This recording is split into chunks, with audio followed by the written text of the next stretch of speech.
Earlier this week, alongside Enigma, Zen, Tamer of Purpose hit the 1,000 points threshold exactly, and will ascend to Living Legend effective today. Now for most players, Zen's departure is a welcome change, yet there's a tinge of what could have been as this hero exits the stage.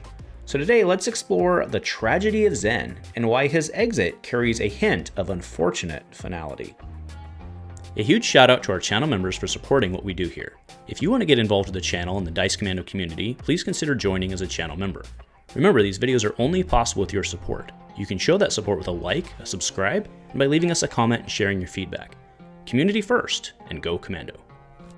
With Dynasty, we saw the introduction of the Crouching Tigers archetype, a playstyle that was characterized by combo synergies as well as the potential for crazy go-wide death by 1,000 paper cuts type combo lines.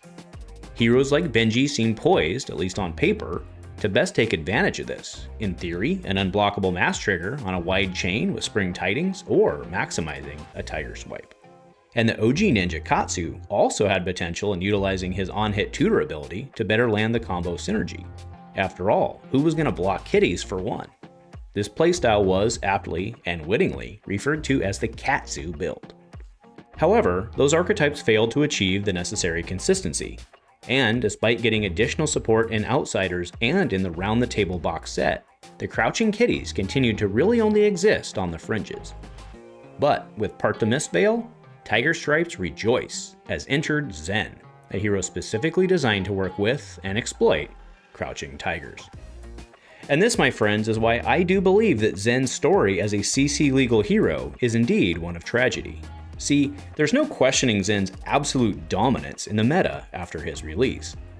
On July 8th, only 5 weeks after his release, Zen had already accumulated 445 Living Legend points, just shy of half the points needed for his ascension, and putting him on a pace to LL within months. However, he was doing this really outside of playing Tigers. While it is of course factually incorrect to say that he never played Tigers, in general, Zen was relying on the Descending Gustwave, Bonds of Agony line to effectively get repeat tutors, and in general, his kitties in hand were fodders for Art of War. So indeed, part of the tragedy? The fact that roughly 60% of Zen's LL points were earned outside of his intended purpose. His Zentended purpose, if you will. And while the July 8th BNR, which banned both Bonds Yellow and Bonds Blue, did indeed slow his rate of ascent, it wasn't really until the Great Book banning in early September of 2024 that put Zen into a space where the true kitty combos would be his primary weapon. And speaking of weapons, his signature Tiger Taming Kakara really only came into play by and large after the banning of Zephyr Needle in early January of 2025. Which means Zen, as Zentended, really only existed in the meta for about 3 months. Just like the kitties he evokes onto the table, Zen also had many lives, but it was his early lives that earned him the majority of his points. This chart shows Zen's Living Legend points as accumulated over time, with some of the critical milestones tagged on the chart. We can clearly see that during Zen's first life, the Unchecked Bonds era, that Zen was winning events left and right, accumulating LL points at a rate of roughly 11.7 per day. The rate during that period, unbelievably, actually exceeded the rate that Starvo earned points during his own ascension. Now, on October 11th, 2024, in a video celebrating Fab's 5th anniversary, I looked at the data around the fastest Living Legend climbers in Flesh and Blood's history. As part of that list, I showed that Starvo's LL run included an average of 11.3 points per day, and Starvo is well recognized as the most powerful hero in Fab's history. Zen, eclipsing that pace even for a brief period, demanded action, and thus Zen's second life with the first Bonds ban. With that, Zen's rate of accumulation saw a drastic decrease, dropping to a rate of roughly 2.5 points per day, and with the Bonds restriction and Art of War ban in September, that rate dropped even farther. And that's why, by my October 11th video, Zen had already fallen into the second place slot as fastest climber, already down to a lifetime rate of 5.3. And in Zen's final life, after the removal of the Zephyr Needle, he only accumulated points at a rate of roughly 1.3 per day, which would otherwise have tracked to an ascension rate of just over 2 years. Now, of course, other factors are indeed at play here, such as the release of Aurora and the ensuing meta shifts. But the overall story here remains true. So just to recap and put the story into perspective, Zen was legal in Classic Constructed for a total of 329 days. But it took him just over 260 days to earn the same number of points that he earned in his first 60. He spent 80% of his lifetime trying to catch up to his first 20%.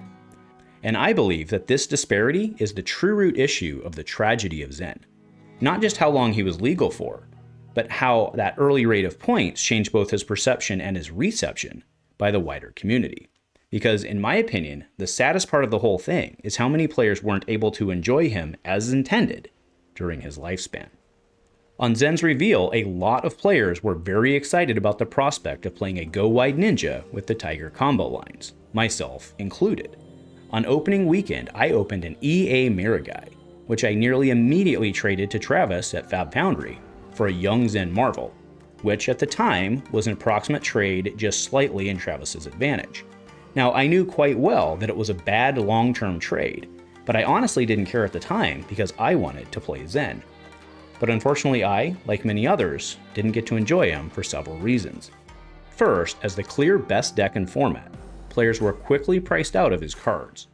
Second, with his sheer and unmatched dominance, it quickly led to the, "Oh, you're on Zen" type attitudes across the community, which led many players to not wanting to play such a busted hero at their own armory.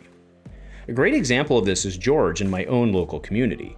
George and his lovely wife Vanessa, who makes delicious cookies by the way, both joined the game around Mistveil by picking up the Blitz deck collection. And George very quickly fell in love with Zen and worked really hard to get a deck built, but in the way that he wanted to play it with kitty combos. And even though George wasn't playing Zen because he was best deck in format, and even though George wasn't playing Zen in the best deck in format build, George still knew that the community at large was very wary of Zen. Now, we of course encouraged George to just play what he wanted to play and enjoy it, but that little elephant was always in the room. Whatever, I'll do what I want. So yes, now that is just one story, but it is my contention that had Zen not come out of the gate at such an incredible rate, that he would have been a much more approachable hero for non-competitive players, for the reasons already mentioned, but also from just both a time and monetary investment standpoint. After all, investing time or money into a hero that is on a speed march toward living legend, in general, is pretty undesirable for players, especially as new options become available. So whether it be the cost of perception, the fear of lost investments, the sheer brokenness of Zen out of the gate, it was just a turnoff for many players. And I think that's a shame because, throwing aside the trauma of getting OTK'd in the early days, Zen is a pretty darn cool hero. And that's why I personally am a little bittersweet about Zen's exit, recognizing both his dominance but also the lost possibilities here. Zen has earned the right to go. It's time for him to go, and the wider community is certainly ready for him to go. But it remains a bit sad to reflect back and realize that, tragically, we only got to enjoy him as design intended for a brief period of time. Thanks for joining, my friends, and as always, go Commando.